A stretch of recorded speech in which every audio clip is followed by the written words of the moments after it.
Yay! It is. Today is the day for Patty and the Nancys. I'm very excited. It's so rare for someone to get to spend an afternoon with two Nancys. Bad. Oh, I knew you were going to do the chair. Yeah, and this really has doomsday stuff written all over it. This stuff seems so familiar. Trigger. Ah. I was like, well, it technically wasn't vacation. I was in church every day, twice a day. Right. But not my idea of fun. Not my idea of fun. Why did the man need 2 private jets? I mean,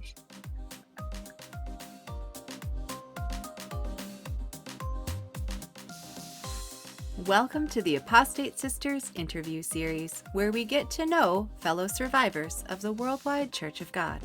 In these episodes, we sit down with former members to hear their stories of resilience, liberation, and their struggle. Through these conversations, we aim to shed light on toxic cult dynamics, the process of deconstruction, and share profound journeys of self-discovery and healing. Join us as we get to know those who are reclaiming their own voice and freedom. Today, we're going to introduce you to Nanci.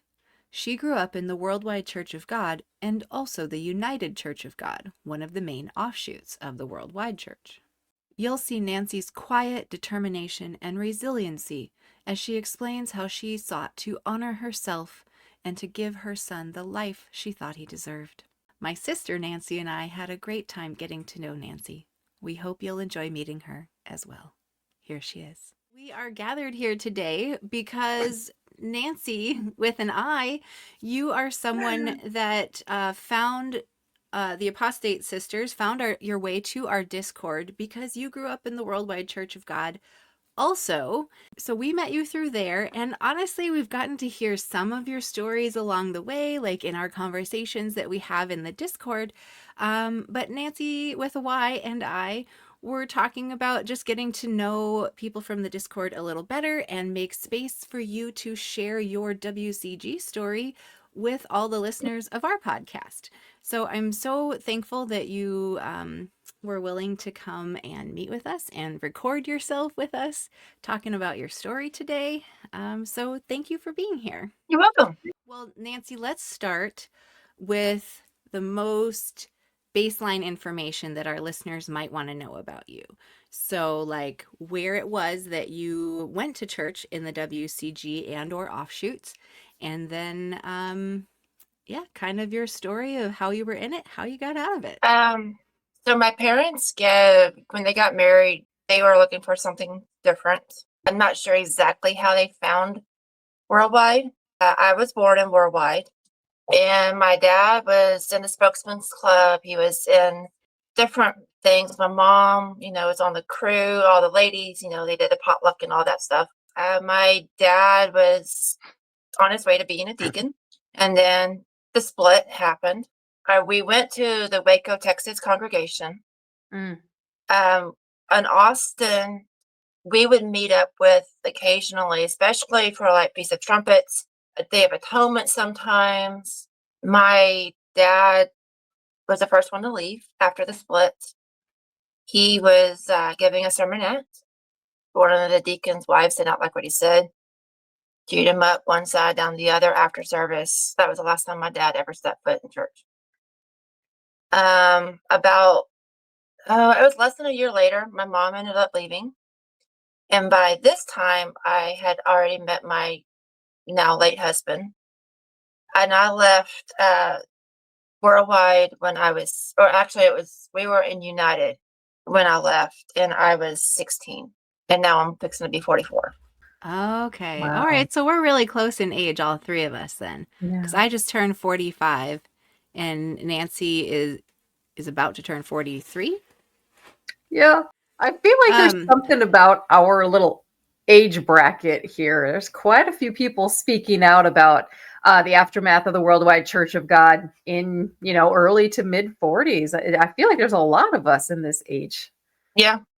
And it's crazy is I met up with a couple of the youth that were with me in my congregation. And it's funny because some still follow the practices and then some others don't.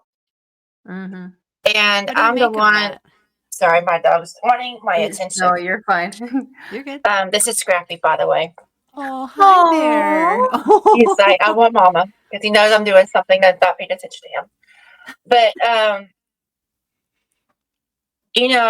what I've noticed, because I'm still in contact with. He is now the minister for the Central Texas branch of Church of the Church of God. It's it's the offshoot of the offshoot of the offshoot. Oh yeah. Mm-hmm. But I'm in contact with a lot of them. Not to rain on their parade. I mean, they're still good people, just lost. But I went to a celebration of life of one of them not too long ago with my dad. This person I was pretty close to, and there was one thing that he said, and I have never felt like this in my life about anything. It was, I don't know, an anxiety almost. It was like, I think he said like the world tomorrow or something, but it was the way that he said it. It just sent me back. I was like, yep, nope, not. It was weird. But the minister is a good friend of my dad's. And Scrappy, you need to stop.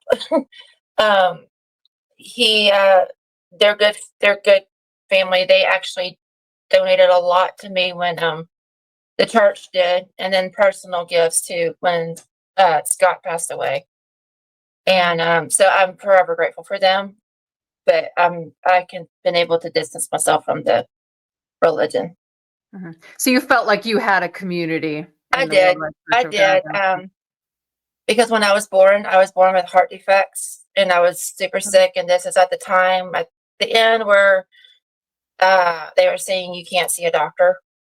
And my mom stood up to the church and said, like, look, I waited 15 years for this child. I am not giving up on her. Yeah. And she's like, I don't care what you do, but my child's health comes first. And the church actually did, from what I understand, a lot of fundraisers to help my parents pay for the bills. Okay. Wow. Was that good. more or less Garner Ted Armstrong that kind of allowed that? I heard he was a lot more lax than his father was when it I don't came know. to I was born in 81, so I'm not really sure exactly. Because I know Armstrong died in 83, 84? 86. Yeah. 86. Okay. So it had to been under Armstrong himself. Okay, yeah. So then if you were out of United by 16, do you remember when the switch from WCG to UCG happened? Yes, I remember that. Because I was really big into YOU at the time. Mm-hmm. And I had a lot of friends. And when we switched, all of my friends stayed with Worldwide. And I think it was only like 2 or 3 that youth, and none of them I was supposed to. Okay. Oh, so how do you feel about, I mean, yeah, I guess how do you see the impact of all of that shift between like the collapsing of the church and the aftermath? When like for seeing my dad's demeanor totally changed that day. He's even to this day, he's still a completely different person. Mm-hmm. It really affected him. It affected his self-esteem really bad.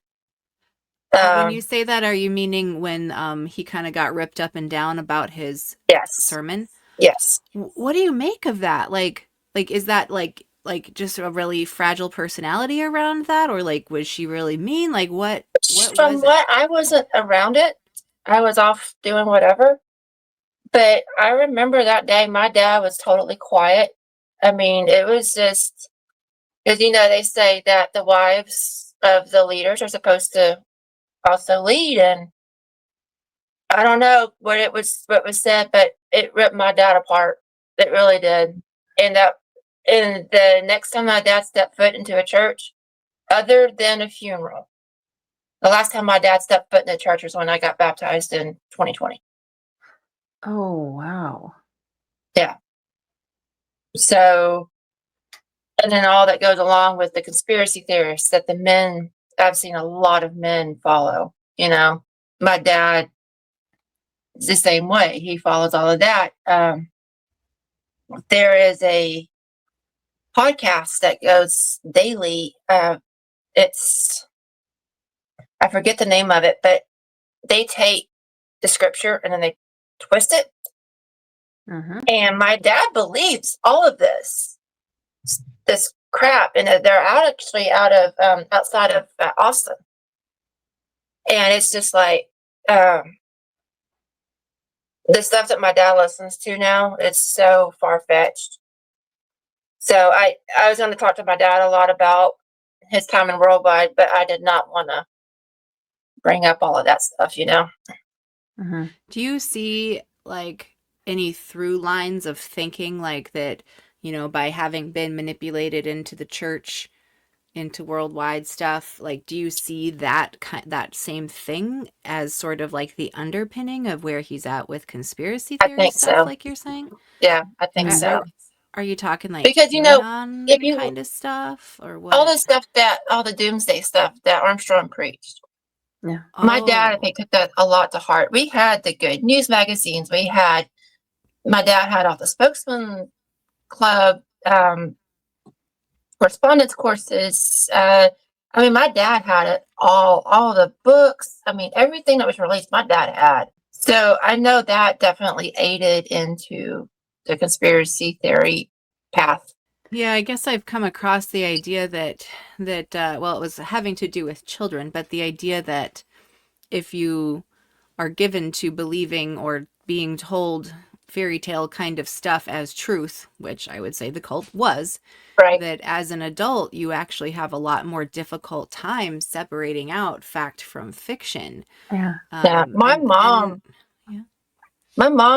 fortunately, did not get trapped into that line of thinking. Yeah. After my dad left, it was probably, like I said, it was less than a year later, my mom quit going. She said it was partially because of her ability to walk. At the time, she was having issues walking, but she was also very overweight, which contributed to it. But I kind of have a sneaky suspicion that she was maybe forced out of the church with my dad not being there. It's after that she started listening to Fred Coulter tapes, and she listened to them up until 2015, I think, because that's when my mom was diagnosed with dementia. And so my dad actually had to contact them to have them stop bringing or sending the tapes. But she listened to Fred Coulter up until the end almost. I guess I'm not familiar with Fred Coulter. He actually one of the professors at Ambassador. Mm. And he wrote a Okay. bunch of books. My dad has several of them, and from his wife too. Okay, so this isn't like some other conspiracy theorist. It's No, still this within is the a WCG. continuation. Yeah, I think continuation I have from. him on my list, Patty. Yeah. I remember the name. I just didn't remember how he fell in. He was an evangelist then too. I'm assuming. Okay. Huh. On his website, the first sentence, with the ministry now spanning 60 years, Fred Coulter is on a God-inspired mission to preserve the truth of God for the next generation of faithful Christians. According to Coulter, forces of godless evil are steadily working behind the scenes in religion, government, education, and economics. Blah, blah, blah. Oh no, so the devil's everywhere. Be scared everywhere you go. Such deep harm by things like that. Yeah. I mean, literally everything that you just read, Nanci, is saying everywhere you go, Yep. every place that exists, everything humans have built together, all of it is evil and threatening to harm you. It is Christian Biblical Church of God, located in Hollister, California. So you're saying that your mom, she really continued to indoctrinate herself then She until did. mentally she could not keep up. You Right. said dementia. Okay. Right. Whew. And your dad fell into related or similar through line doomsday thinking until Right. is he still with us? Yes. Yes. My dad will be 83 on the 12th. Okay. So until present day, he's been still enmeshed in all of those ideas. So you though, I mean I believe you are still a believer, correct? But you are Right. not in any kind of Armstrongist ways of Right. thinking. Yeah. When I left Worldwide or United, I did not go back to church for many years.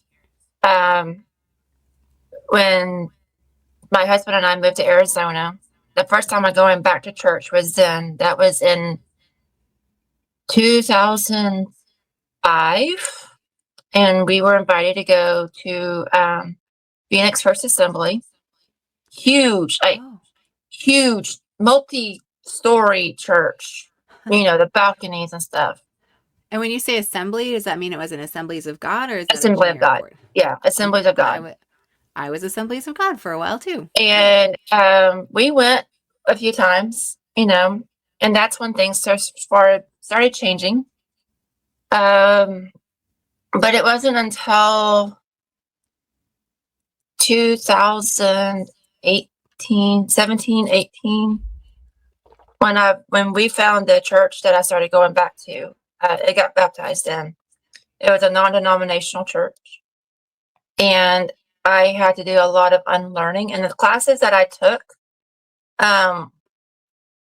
helped me unlearn a lot of the Armstrongisms even more. And it when you also, say that, you mean like the theological right, concepts and stuff, like yes, annihilationism versus hell, that kind of thing? right, right. Okay. But I was also able to add in, my experiences with Armstrong and Worldwide into the class. And at the end of the last semester, my professor was very thankful that I was able to give those insights, because the class is put on through the Bell Baptist Association, which Bell is a Bell County. It's the Baptist Association. And then down here, you have churches that are, even though it's a non-denominational church, there are benefits being a part of this association.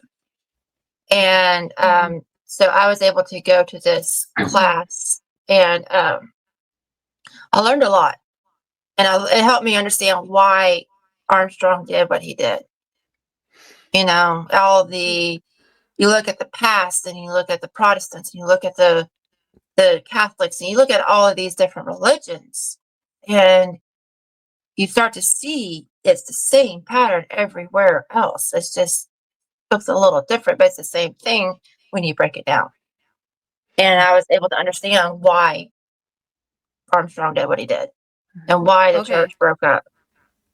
So you're saying you can see how it works or something, like Armstrongism, Catholicism. Yeah, it's like how, when you take the Church of England, and then that's when you start getting into the freedom of religion, into and you see how one person can change, like, well, I don't like this, so we're going to make it this way. Yeah. That's what I'm talking about. Yeah. Okay. So, okay. yeah. So it kind of like made things make more sense. Because when you see this thing at 15, 16 years old, nothing makes sense, Well, right. Right. Even as adults. Have you watched our 6-part series, Nanci? I have watched what I can. I'm sort of on TikTok a little bit too much. No, you're fine. I just but no, kind of I'll watch what I can when I can. Yeah. So that's fine. It just that 6-part series we do break down, kind of like we go as far back as like Church of England, and then from there we kind of have this timeline to see how it ended up the way it did. And so yeah, we can kind of relate to that. Yeah. Seeing where Armstrong's way of thinking was. I mean, he lived through 2 world wars too. Yeah. So of course he's just thinking about war. I mean, in all honesty, who wouldn't think, Yeah. And you see 2 world Totally. wars. Yeah.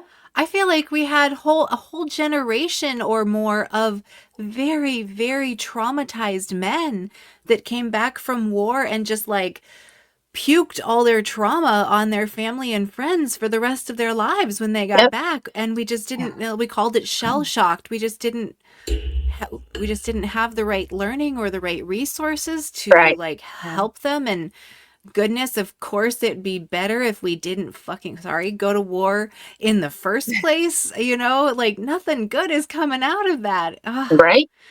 Yeah. I mean, Armstrong didn't go to war, but right, that doomsday seemingness of like imagine a world where you'd had the 2 world wars and it ended in a nuclear bomb.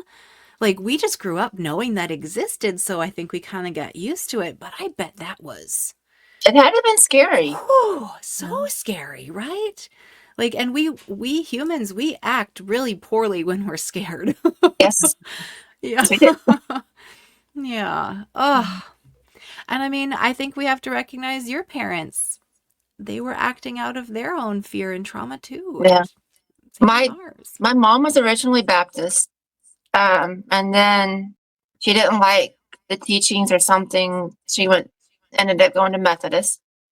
And it happened to be the Methodist church is across the street from my grandparents' house. And that's how my parents met. My dad was Methodist. He grew up Methodist.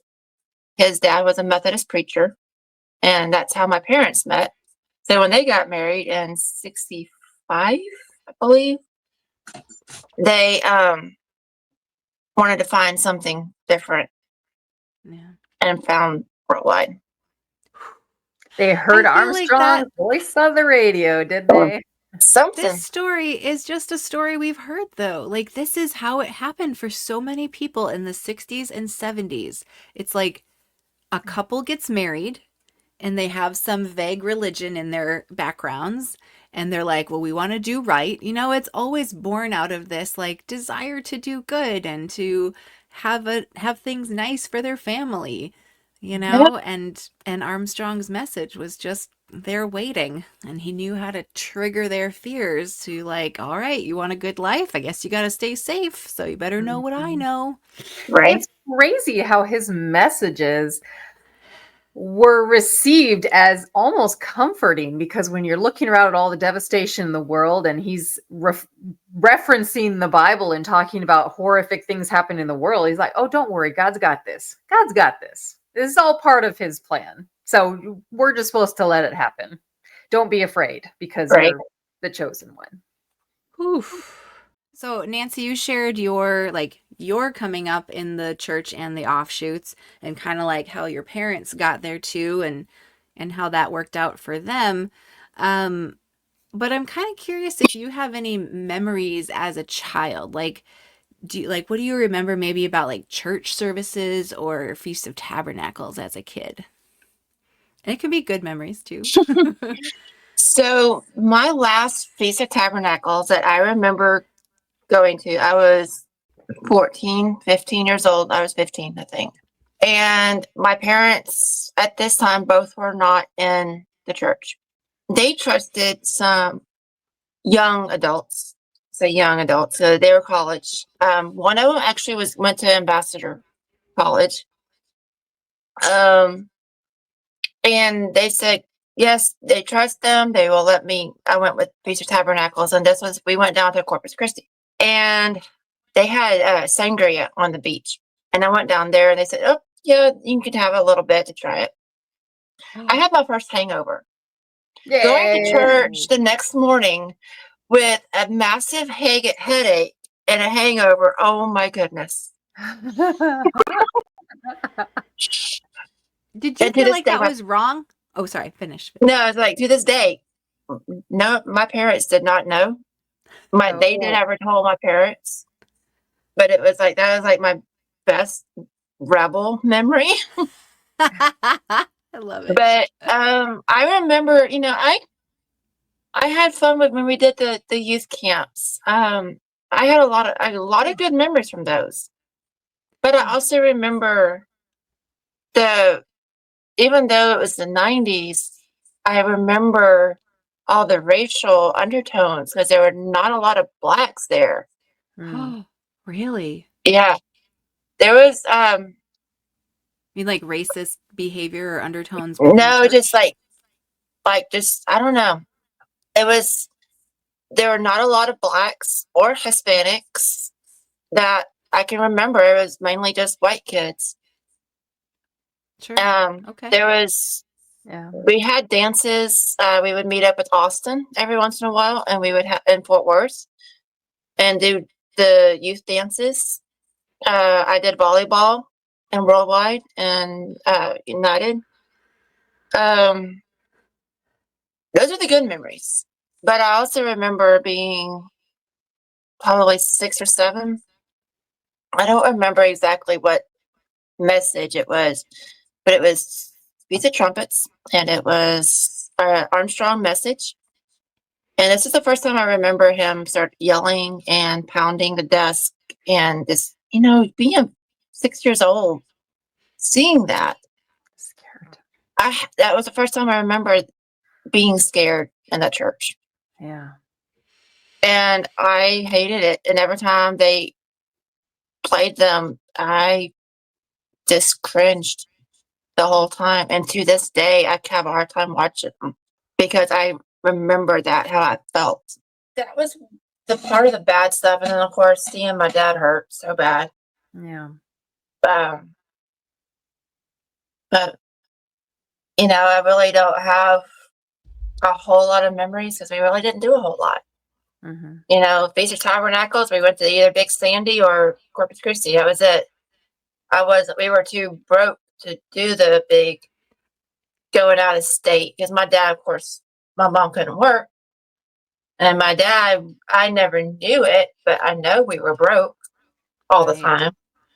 I have heard this, and this is like just hits me as so insidious about the church. Like I've had the realization that it was kind of hierarchical when it came to the feast because like I Yeah. always remember hearing about Palm Springs and Uh-huh. like all of the, parasailing and just like all of the like magazine worthy activities that people would do, and then I realized, oh, you're supposed to feel bad if you can't save another 10%. Right?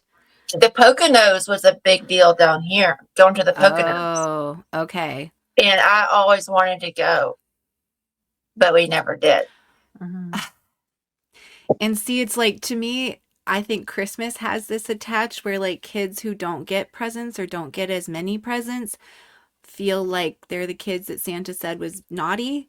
I feel like that was Yeah. almost that same vibe for WCG kids who didn't get to go stay at a hotel. Like we have a friend JJ who helps with the channel, and they talk about having only been able to go with their travel trailer and all, peanut butter and jelly sandwiches. Right. While it was supposed to be that week was like, you live it up like Right. it's the world tomorrow because you just blow Right. 10% of your year's income on it. And so, what are the kids not able to do that supposed to think? Yeah, we Like, would, the world tomorrow is not for you, and we did, we were able to eat out, several times, which was great. Okay. Yeah. And one of the cool feasts that we did, because where Corpus Christi is, it's close to Kingsland, Texas, which houses the King Ranch. We actually got to go on a tour there. So Ah, that was cool, but I know it was extra money. And right. I'm assuming my dad, they saved for that trip every year. Mm-hmm. For That sure. was our vacation. Yeah. It was like I actually got tired of going, because it was the same thing every year. Oh. I suppose. Yeah. Yeah. Wasn't exactly a new glamorous experience like the Right. church wanted us to pretend it was. Yeah. Really was not glamorous at all. I mean, sitting through church for hours every single day. And then, yeah, maybe we'd go out to eat and we'd do a few fun things, depending on where you were. I don't know. after we moved out of California, Nancy, we went to Wisconsin Dells for the feast. And so there was plenty of stuff to do there, mini golf and go-karts. But I often wonder about the other locations. Yeah. Did they have activities? Because I don't remember many activities outside of what there was to do in town. I don't remember much about that part. I just remember King Ranch stuck out to me. I'm sure we did other what there things, was to. Oh yeah. but as far as like big stuff in between the services, I don't think we ever really did much. Maybe shop a little bit and go out to eat, but that was about it. Yeah. Sure. Yeah. Mm. Okay. So yeah, they were all very different, Pats. I know. It's so interesting to hear everyone's experience of being at the feast. What about do you have any memories from Family Day? Did your feast have a Family Day event? Not that I can remember. Okay. I'm That's sure one we I did. always wonder about. Okay. I'm sure we Yeah, did, but nothing sticks out. that's fair. We can You leave remember that a out. lot, Pats. Was your situation like mine, Nancy, where I hated everything about it so much that I just kind of blocked it all. And the only time I'm really remembering stuff is by talking about it. Just because I hated it that much. I just wanted to get out of there. I hated church, just sitting there, just bored out of my mind. I hated everything about it. I had no community, no friends in this church. So I did not have good memories. It's funny, how we were always expected to take notes. Yep. And I would always get out of it by helping the other parents of young children. So I would get out to taking notes. Here you go. That's funny. See, it's so funny thinking about the note thing because I feel like Armstrong had this he was like a fantasy guy, right? Like it was like he had this little perfect world in his head and he kept trying to force people into it, right? Like he really venerated the idea of men being like office workers and like having that white collar job. Like even in all of his anything talking about gender roles or whatever, he doesn't just Right. say the man goes off to work. He says he goes off to the office. And I remember it being a thing that a lot of men in the church would carry a briefcase into church to sit on their lap and take their notes. So it was like Armstrong was trying to create this look at all these successful businessmen that sit here and That's the make one. my church look important. What's that? That's the one thing my dad never had was a briefcase. My dad was a Oh, factory. My dad was a factory worker, and he actually still works to this day. Okay. So You didn't have the briefcase. he was a factory worker, and so no briefcases. Very, very blue collar. okay. But I do remember seeing all the men at church carrying briefcases in. I do remember that. Right? Our And dad that's so too. I know. Our dad did work as a computer programmer guy there in Silicon Valley, so he was doing the white collar thing. But right, it's like what kind of message did that give to all of the people who were working at a factory, like working their asses off, providing for their family? Like how dare we? How dare the church make them feel like they were less than for that? If the Right. church was trying to venerate this image of the briefcase and the office working man, fuck all the way off. Like we should be Right. honoring We're the work good of at all the people. that. Yeah. He was not So inclusive by any means. No. no. He was And going then with one Wow. don't particular. even get started on, us kids in public school. Oh, Yeah. please get started on that. I will never forget that Tell me because, more. so the minister of the group I talked about, that the Church of the Central Texas Church of God, I went to school with his kids. So the district was already used to our belief system. So at that part, lunch, cafeteria wasn't such a big deal. But you get into the holiday parties, Christmas, Halloween, Valentine's. 9 times out of 10, it was at the end of the day. So my mom would come to pick me up. Or if she couldn't, I was sitting in the hallway or at the library or, you know. My first memory of knowing that I was different was in kindergarten. we were coloring, the class was coloring Halloween pages. I got something different. And I didn't understand why. Yeah. And I went ahead and colored it, not thinking anything of it. But I remember thinking, it's like, why am I so different?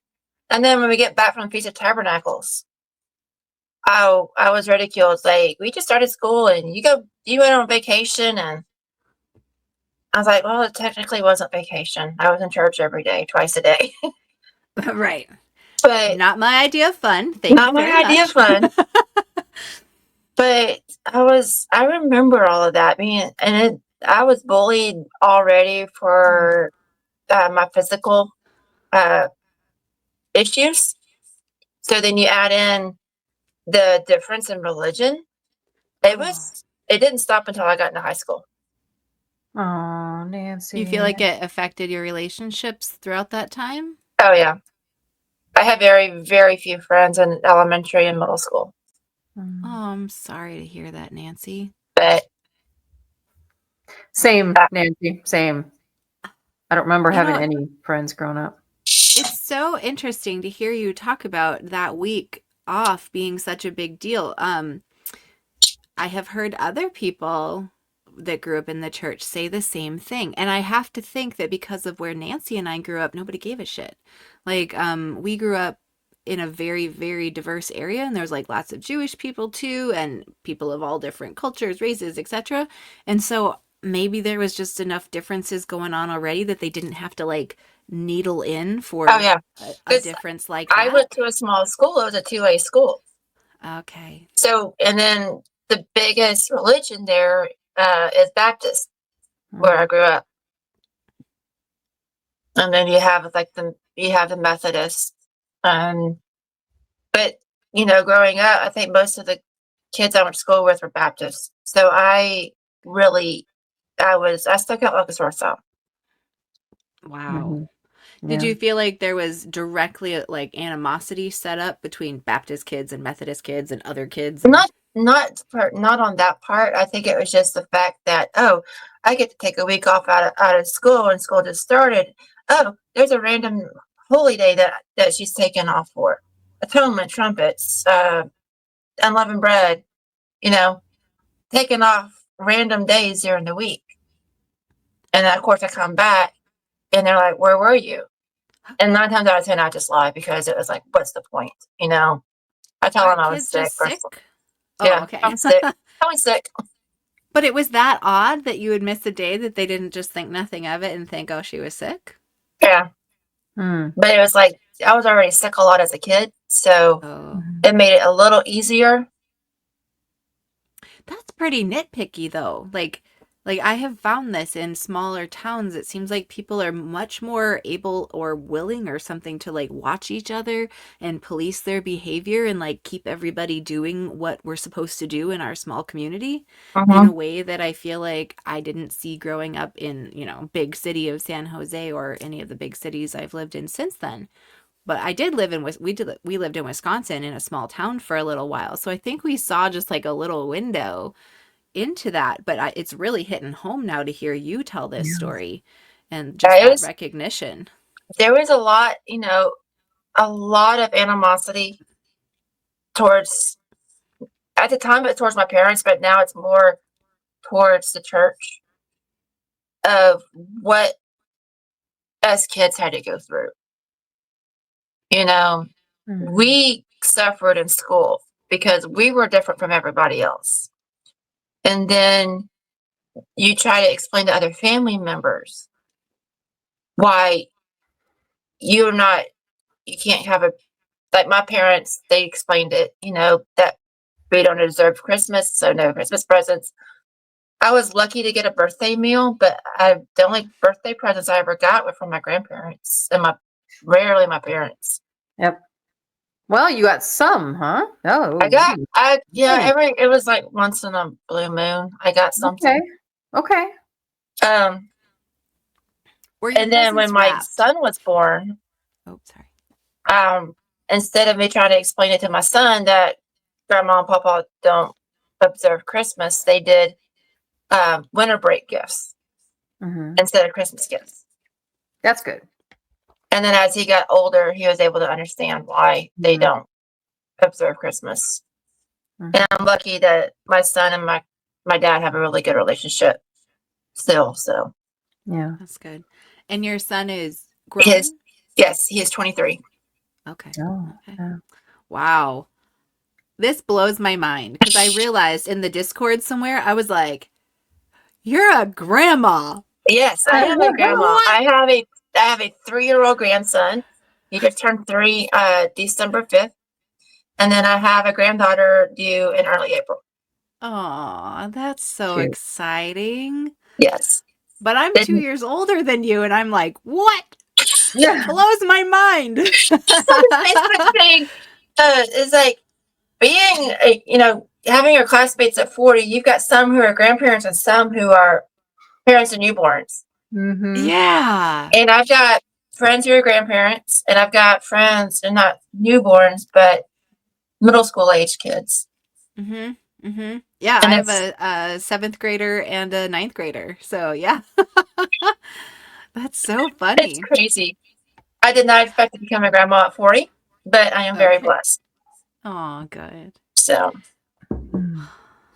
Aw. And you got married rather young and had yes, I your son was young? 18, 3 weeks after I graduated high school. Oh. Okay. Oh, Yeah. wow. Okay. But your late husband was your high school sweetheart? Uh, yes and no.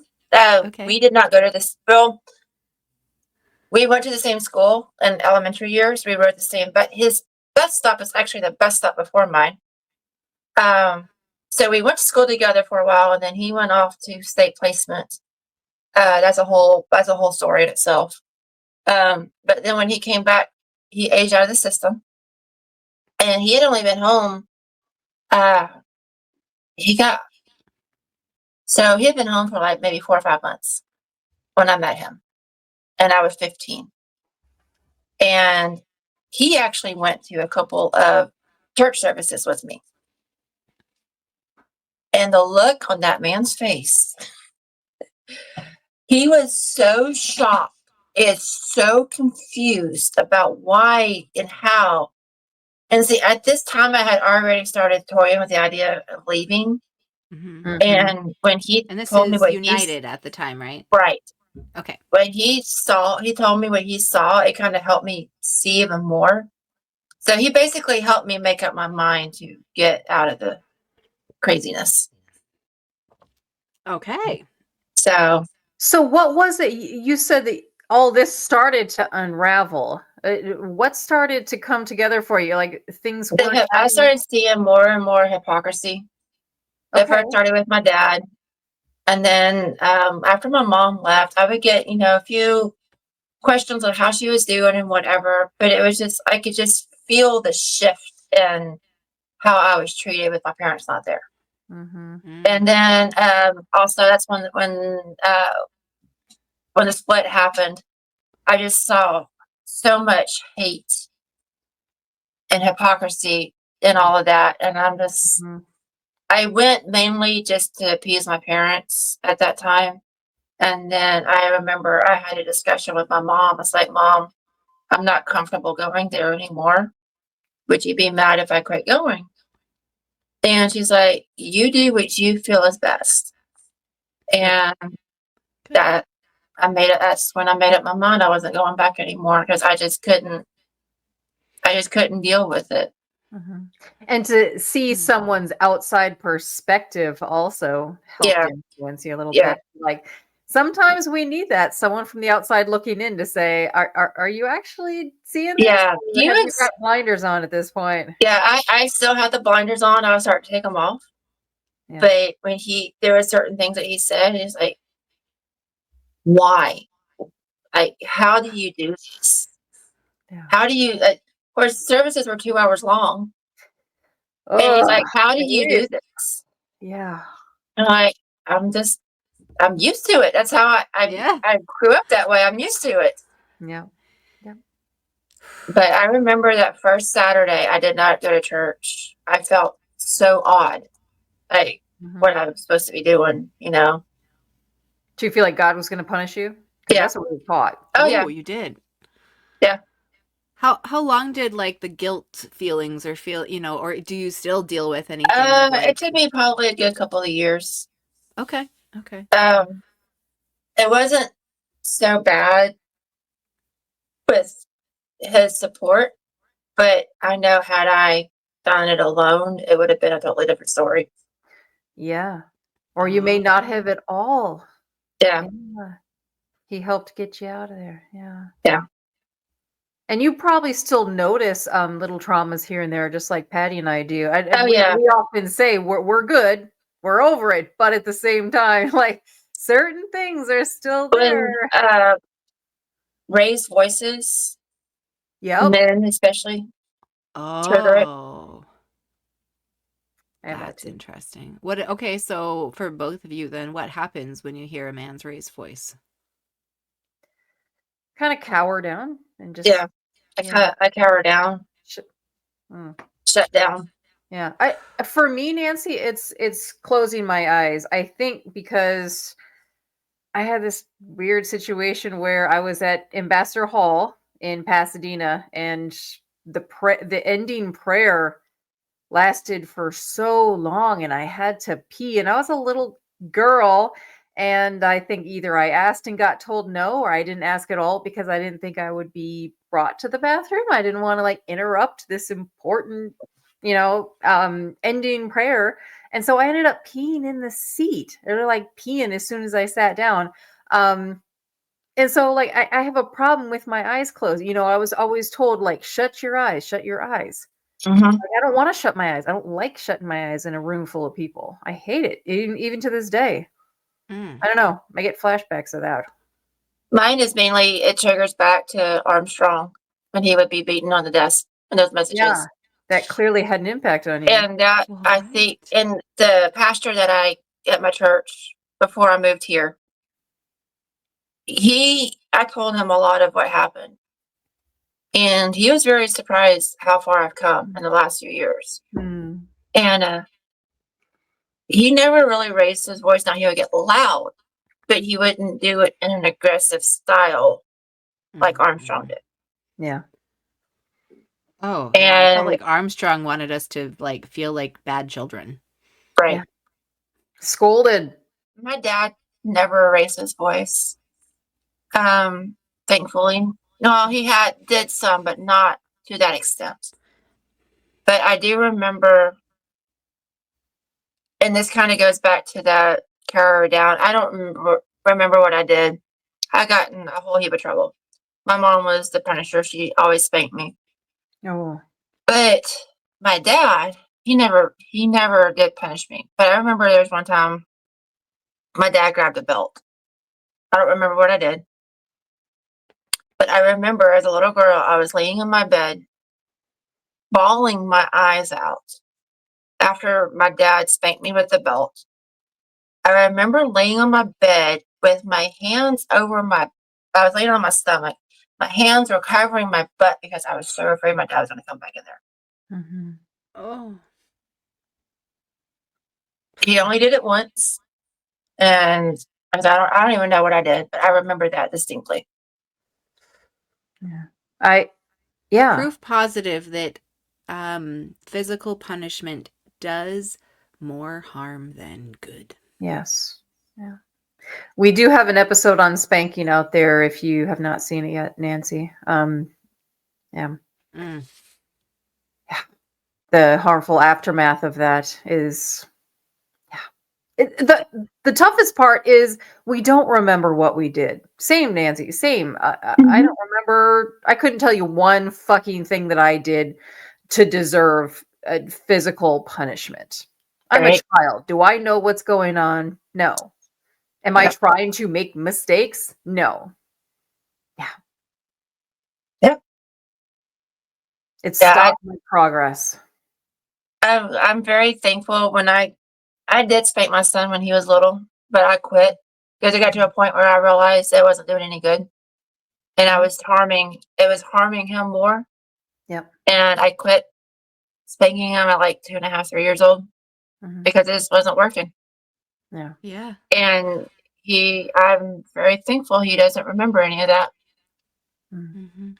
I mean, we're all only working with the information we have up to that point, you know? And Exactly. I think, yeah, and really, like, the information wasn't widespread in our culture, the harm caused by that, until Not more at the recently. time. You know, I think now to like argue and be like, it's my right to hit my kid would be like, there's too much information for you to get away with that now. Right? But, you know, it's like back then, I don't know, every parent was doing the best they could, and we just don't, we never had instruction manuals, you know? Right. Yeah. And I think even the what we think is the most egregious mistakes as parents, and we maybe berate ourselves over time, it's like, you know what? That's a thing that we kind of need to give ourselves a little grace on too, and recognize that if we had known a better way, we would have done that. Because wasn't the thing back then also, I remember seeing it, I just don't remember when it was popular. It was to to beat the fear of God into your child every day. Yes. I don't I think remember. that was Hearing pre that. us. Yeah.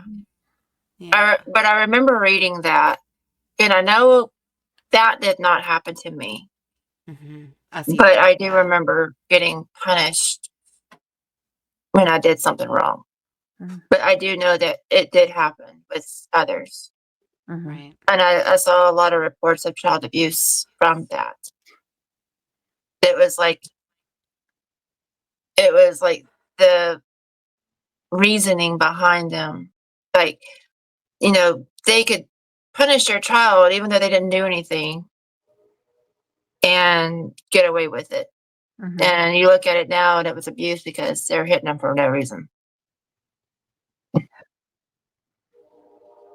Yeah. It's so far beyond like reasonable. It's disgusting. Yeah. Like hit them every day, Hmm. spank them every day just And so it's they don't forget. the same thing of, the blanket training.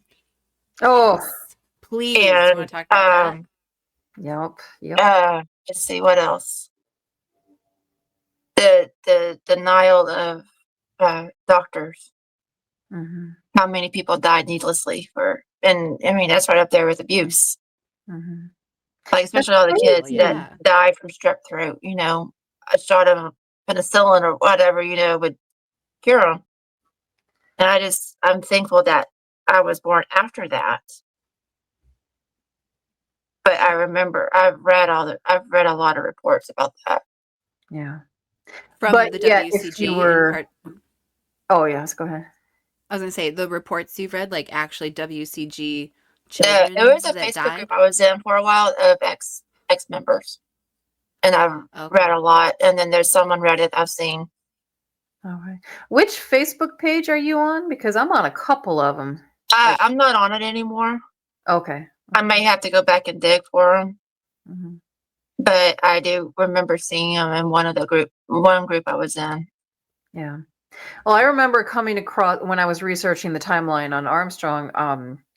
Some of the evangelists and people who were high up in Armstrong's circle. Uh, they got medical care when the other members did not, and that Right. caused a problem. I believe in the 70s, something with one, like I believe it was Rod Meredith who, like, he had a problem with his eye and he needed some sort of surgery. He was able to get it done. Like, he had gotten permission from Garner Ted, and somebody else in the church had the same problem but was denied it. It's something along those lines of the Yeah. story. So, but I'm sure that's one of many stories out there. Do as I say and not as I do. Oh, it's kind of that standard move by a bad leader.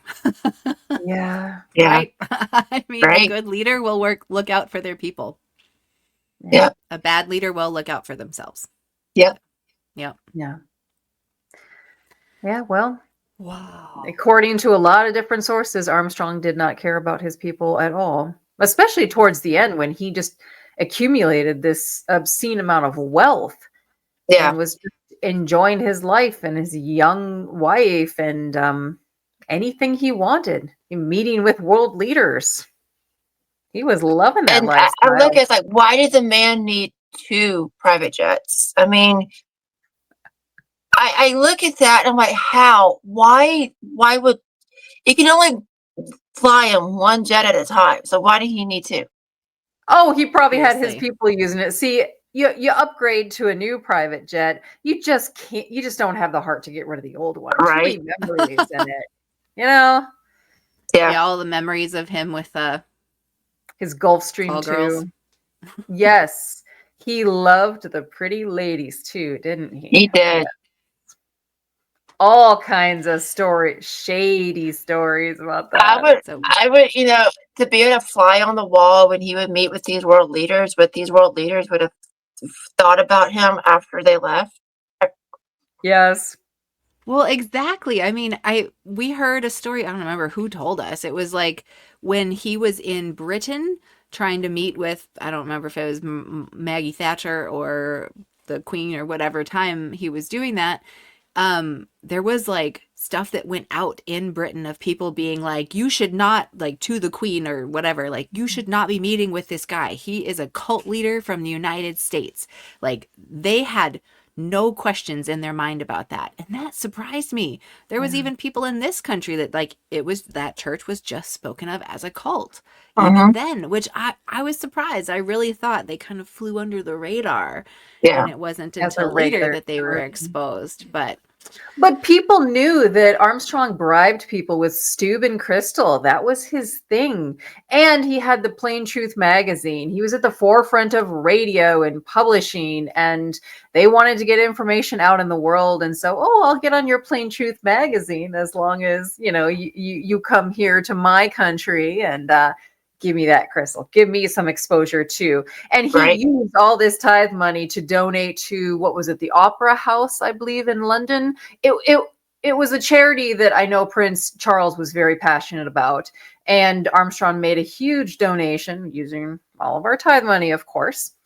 And that's why he got an audience with Margaret Thatcher, even just for a few minutes. Now, there are no pictures of him with her, but there is a picture of him walking up to 10 Downing Street in his Rolls Royce.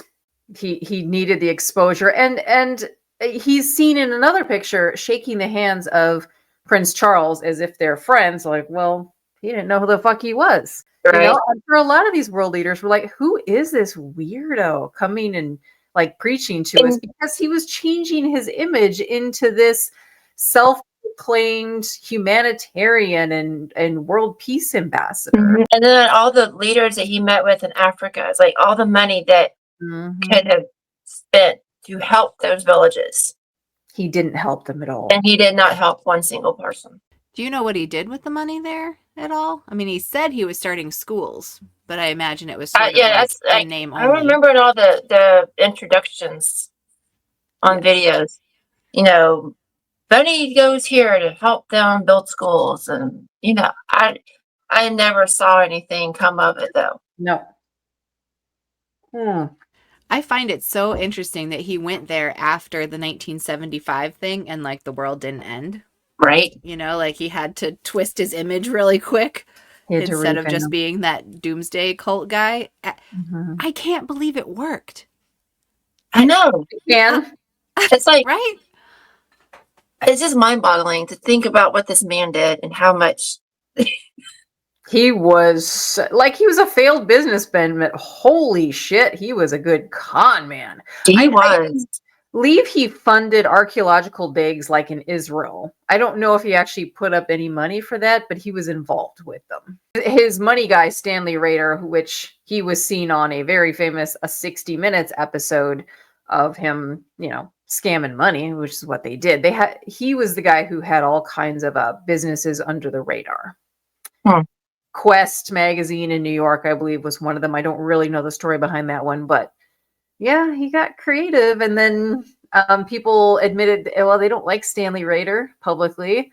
And so he kind of went to the back burner, but he was still there. He was still cooking his books. I did not know that. It's strange because we found about Stanley Rader almost right away, starting to do the Armstrong research. And I was like, I never once heard that name growing up. No. I mean, Stanley Rader was shoved so far under the rug because he was such a liability for the church by that point and their like image in the world, I think, you know? Mhm. Oof. The name sounds familiar, Really? Okay. but I never really paid attention to it either. I may have to There do was some digging. yeah, watch our 6-part series when you have a chance. There was another guy like from the Philippines. I don't know if I mentioned this guy in our series, but he was also like somehow involved at Ambassador College, not accredited, not experienced in any way.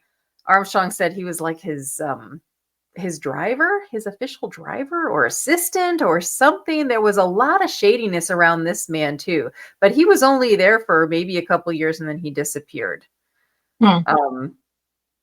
Yeah, but people I were looking into I get Armstrong's trips and wondering, oh. how did you spend hundreds of dollars here, thousands of dollars here, and where did all this money go? Yeah.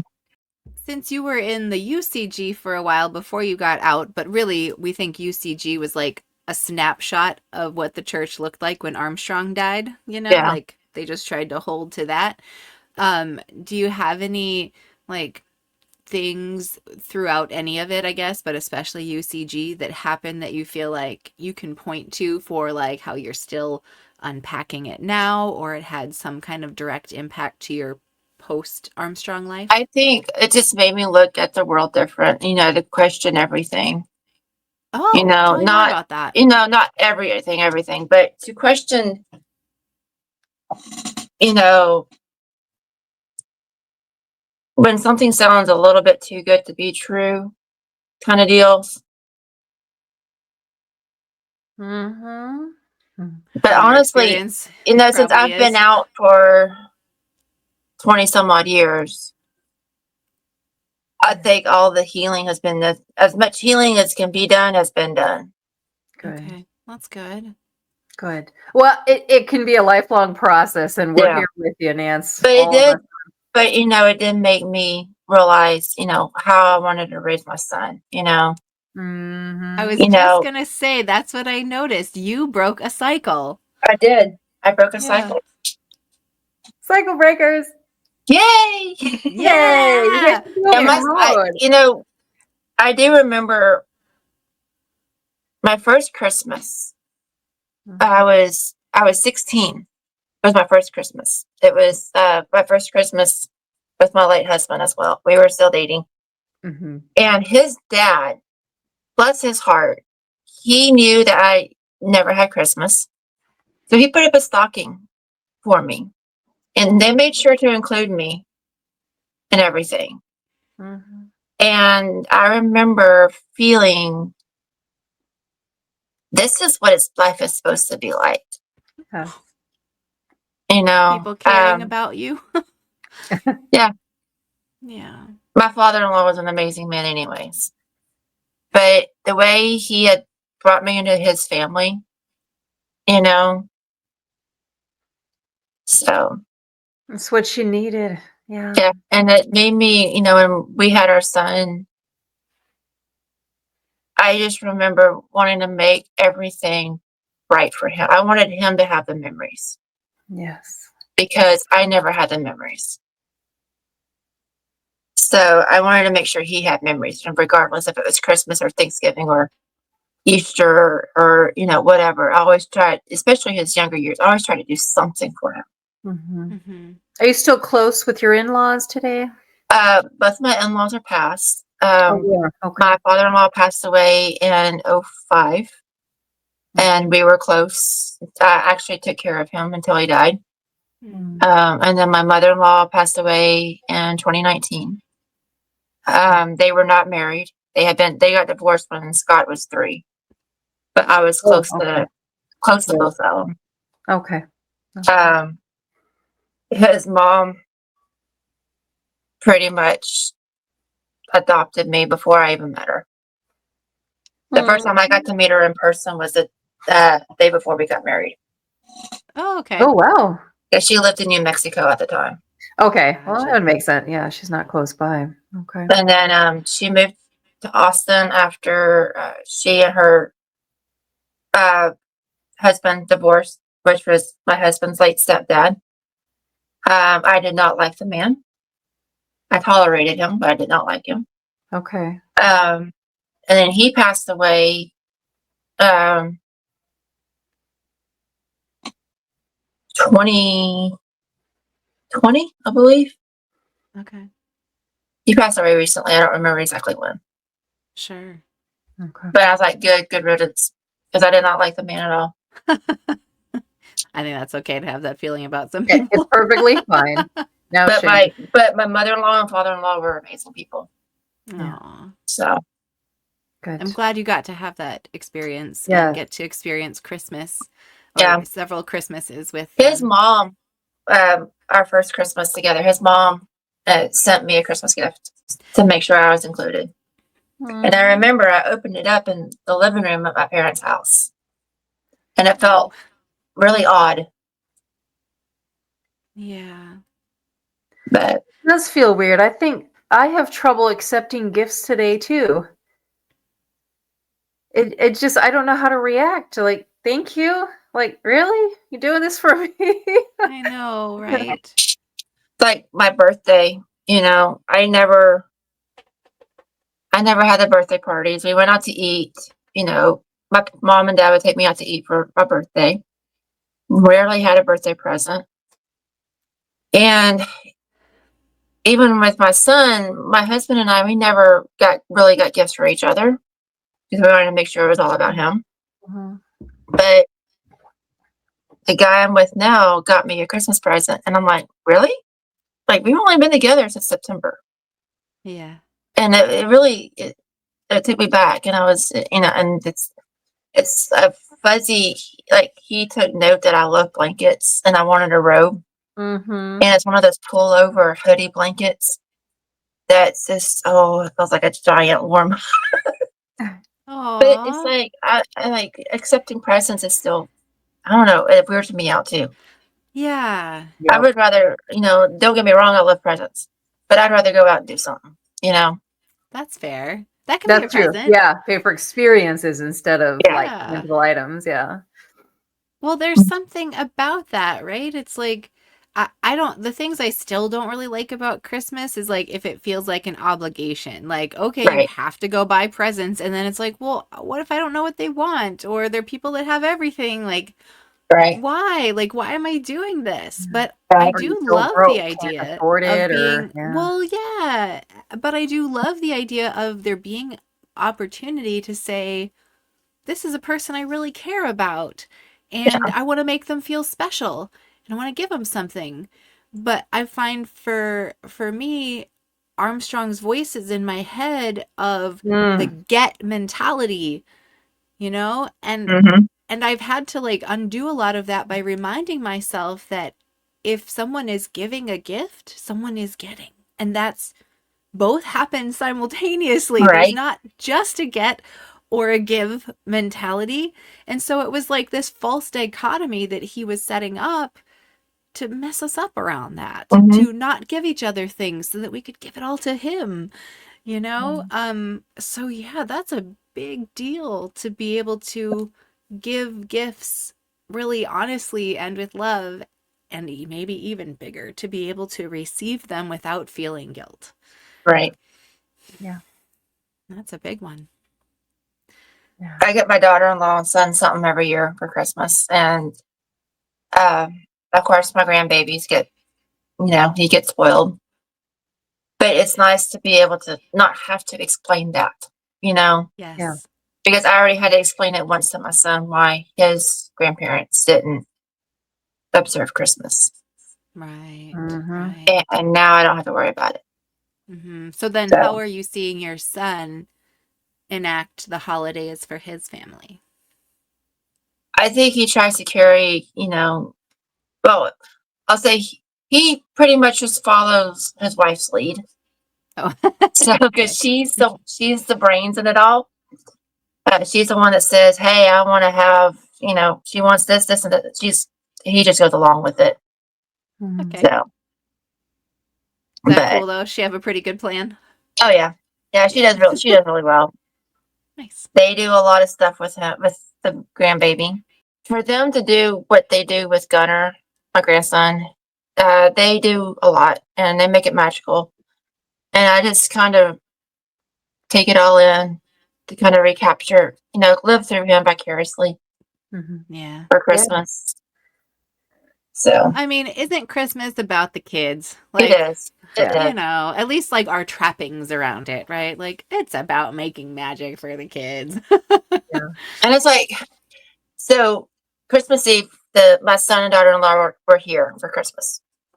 For Christmas Eve. And my guy ended up buying a Santa costume. And so he went out to go change and came back in as Santa. And it was just so sweet. It was like, Aww. this is what it's supposed to be like. I have a picture of my grandson showing Santa his new Aw. truck that I got. I won't I'll post it in the Discord. But it is so cute and it's like, this is what it's supposed to be like, and this is what I missed out on as a kid. So Yeah. it was So you sweet. feel like, does that feel like salve on the wounds a little bit still? Kind of healing it up? Yeah. Yeah. Yeah, I think that part will never go away of wanting to say, hey, this is my Christmas memory Yeah. and not having anything. I think that's the only thing that really gets to me still. It's Yeah, not having okay. the childhood memories of all the holidays. Yeah. That makes sense. I mean, when people remember their family memories, those are the big spots So of the my year. 2 weeks of Christmas vacation was sitting at home and twiddling my thumbs. Didn't you just love getting back to school and all the kids talking That about was all the like the things they worst. got? That was the worst. I actually Yep. dreaded it because all my friends are like, hey, look what I got. And that's cool. We just spoke to someone else who said that she had to pretend. She made something up. She's like, "Oh, I got this for Christmas." She didn't want people to think badly of her parents, Yeah. so she thought it was Oh, just easier to lie. But then she felt guilty for lying because you're not supposed to do that right. either. Fortunately, my friends knew that I didn't keep the holidays. Mhm. And they didn't question it. They were just good, really good. They were really good friends, the few that I had. Good, good. But I do remember, all the other kids saying, hey, look what I got, Yeah, That was hard. Yeah, for sure. That's something I really haven't thought about in a while either. Mhm. Sorry, dredge it That's up. okay. Well, this Oh, is why, talking on a podcast definitely helps. Um, finding those trigger points. Yeah. Yeah. And it's like I've tried to explain to Ryan, because I had found he had this correspondence course thing that I was like, why does this name sound familiar? And I looked it up. And it was forget the name of it, but it was who leads the Living Church of God.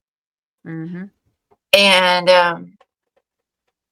it took me a while to explain to him why I had a hard time with it. It's like I said, it's up to you what you do with this information. I'm not going to judge you either way. But once I told him and got him to understand that it is a branch off of the cult that I grew up in, he's like, okay, I'm not worried about it anymore. So he's doing it out of respect for me to not. So when it comes in, it gets tossed. Yeah. but you're So saying your current guy you're seeing? yeah, Okay, he so had found it and then he didn't realize, just out of the And blue, kind of? when I Like, looked just through it, randomly, he had a offshoot thing?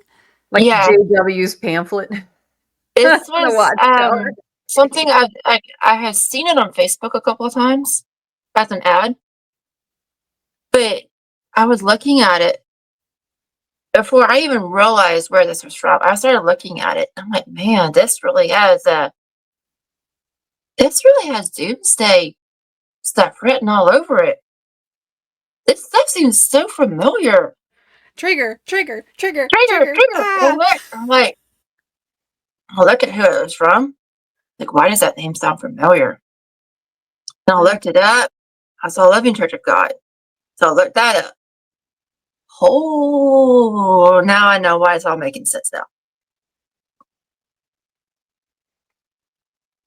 But it's amazing how the like offshoot of the offshoot of offshoot still has the same exact. Right? Oh. I often wondered I don't even know what to do with that. It's so icky. Like, why are these weird, like, debunkable, nasty, fear-mongering ideas so pervasive that people aren't just like, they just, like, keep pushing it forward.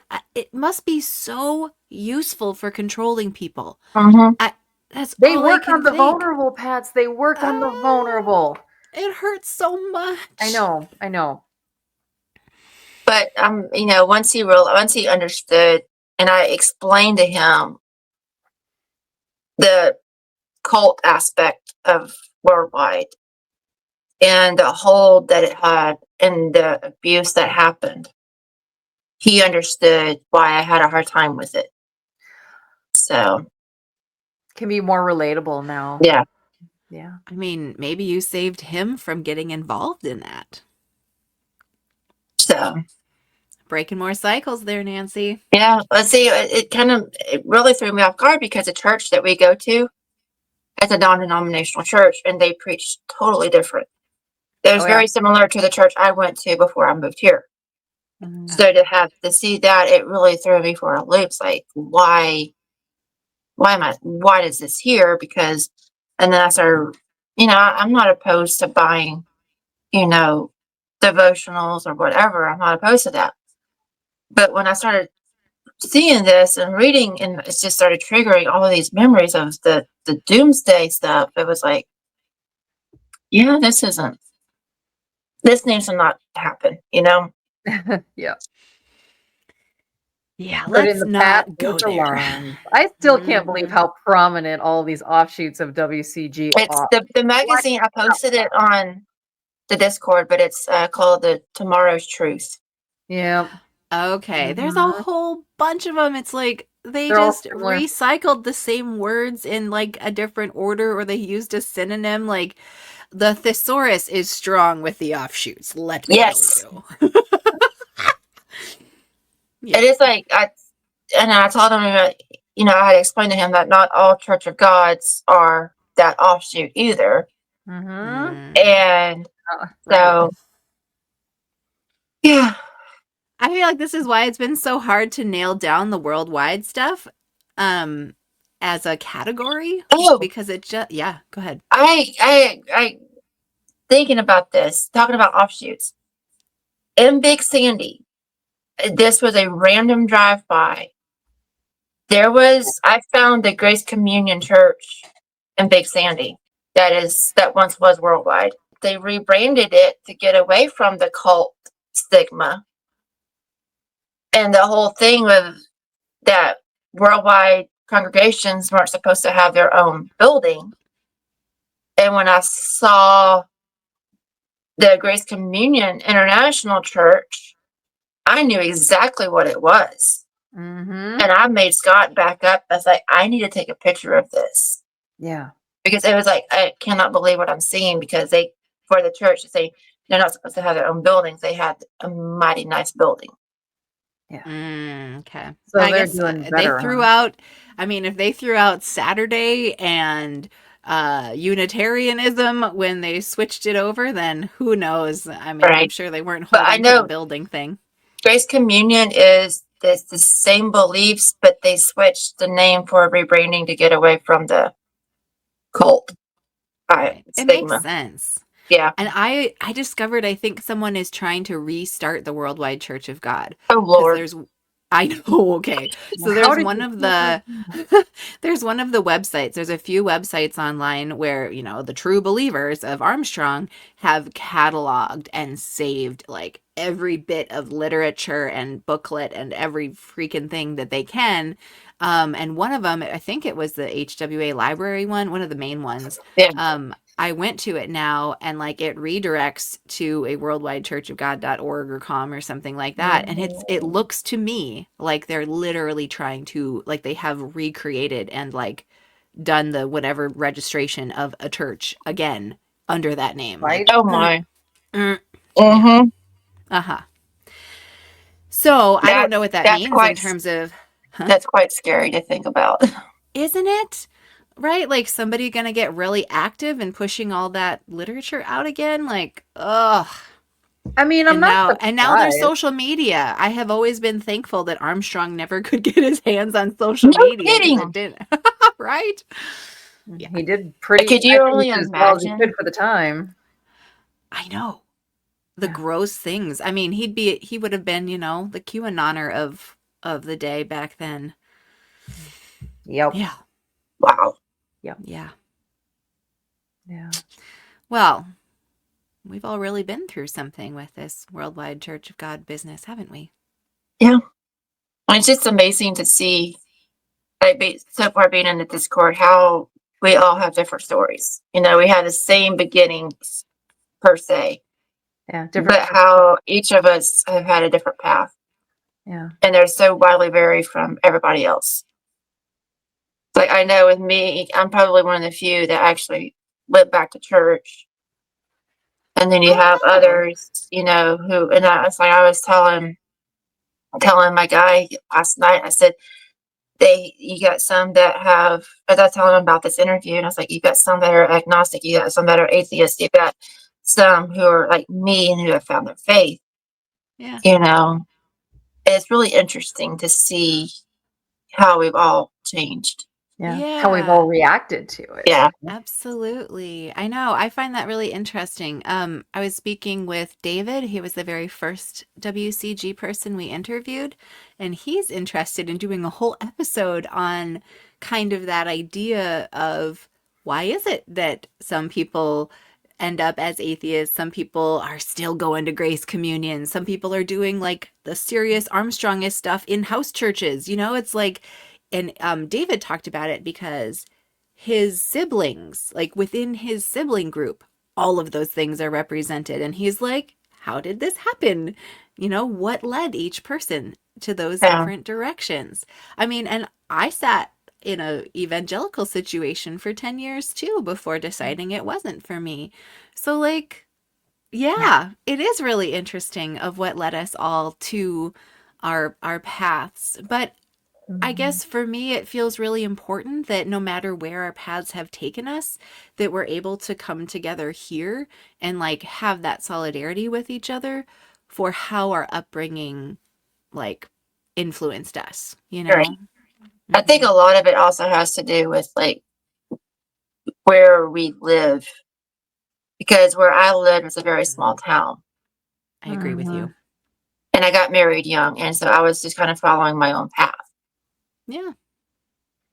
And I didn't really think about church because when I got married, I'd only been out for 2 years. So I wasn't really looking for anything either. I was just like, free. I'm free to do what I want to do, and I needed that. It brought my husband and I back closer. Oh, And then that's nice. his whole deal with his mental health and his physical health started not long after that. Oh gosh. Okay. And So, he passed he passed in summertime this June, year? June 17th. Okay. Okay. Oh my goodness. I'm Oh, sorry. yeah. That's recent. Yeah. How's your grieving process been since he passed? Actually, I'm doing really well. After I realized about all the gaslighting and narcissistic behavior he had, Oh. there was a lot of mental abuse that was from his frustration of his physical health. It really took a toll on me. It was like the last few years of his life. Oh. So the guy I'm with now, Ryan, he's been amazing. He understands I want to have my days.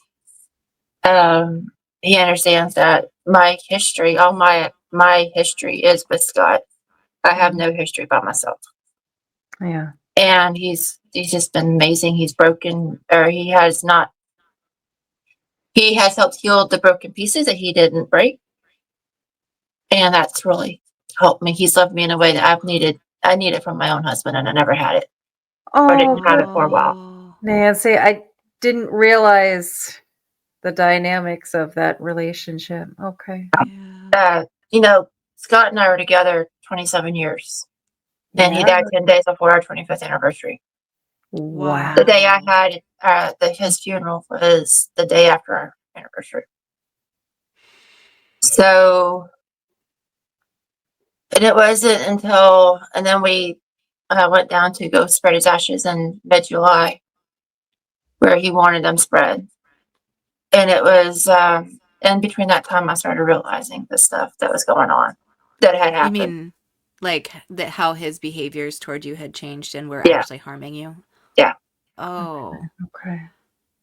Oh, so you were just kind of living in that shit for I years. last Christmas Eve that he was alive was the day that I checked out fully out of our marriage. Was your sorry if I kind of asked this earlier, but was your marriage and your time good? Yes. Like The majority you would was good. categorize it. Majority Okay, was good. until the majority his was good. health shifted his behavior towards you in that. Right. Okay. Okay. Yeah, most of our life it was great. It was we did a lot of things. We had a hot shot business. We traveled a lot. A what business? A hot shot. We delivered trailers and boats and RVs and stuff like that. Oh, that's fun. So you Yeah, take we got to okay. see a lot of stuff. So you were on the road a lot, Yeah, traveling we did it for these 5 big years. rigs. Okay. Yeah, not a big rig. We did it with our own truck. Oh, gotcha. Okay. We Okay. had a diesel, and we did that for 5 years, and then Oh, excuse me. when he quit driving, is when things started changing. We had done food business, like food trucks and stuff. Again, his health wouldn't let him keep up. Mm-hmm. So, and then he got to the point where he just couldn't do anything, Yeah. and he got basically would blame me for his weight gains. I'm like, I'm not the one putting the food in your mouth. I tell him no, Oh. and it's like I don't want to go get this. I don't want to do that. And yet he would just berate me until I broke to go get whatever. Oh. Oh, you really took a lot. Yeah. In that time. I am yeah, I'm feeling And I sorry know for it you wasn't for all him, that. but yeah, at the same time, it takes a toll on you when you realize Mm-hmm. Absolutely. you're not grieving your spouse the way society says you're supposed to grieve your spouse. Right. Because of how the treatment changed. Yeah. It's okay. Mm. Well, Nanci, thank you so much for sharing your story with us today. Of course. Thank you for being vulnerable enough. I Get it all kind of out. want to get us all a little pumped up again about the cycle breaking stuff, though, because I feel like that's huge. I mean, you broke a cycle for yourself, even too, of not accepting mistreatment. Yeah. You know, like, yeah. And you know what's so bad? Oh, I knew you were going to do the Yeah. chair. Yeah. Well, thanks everybody for being here as we got to introduce you to our friend Nanci. And if you are former WCG or from the offshoots, get in touch with Nanci and I, and we can connect you with our Discord where you can talk to other cult survivors. And if you like seeing interviews like this and you'd like to see more from the Apostate Sisters, check out Patreon. We have a Sinful Siblings tier that you can join to support the show. Thanks very much. Like and subscribe, everybody. Like and subscribe. Bye.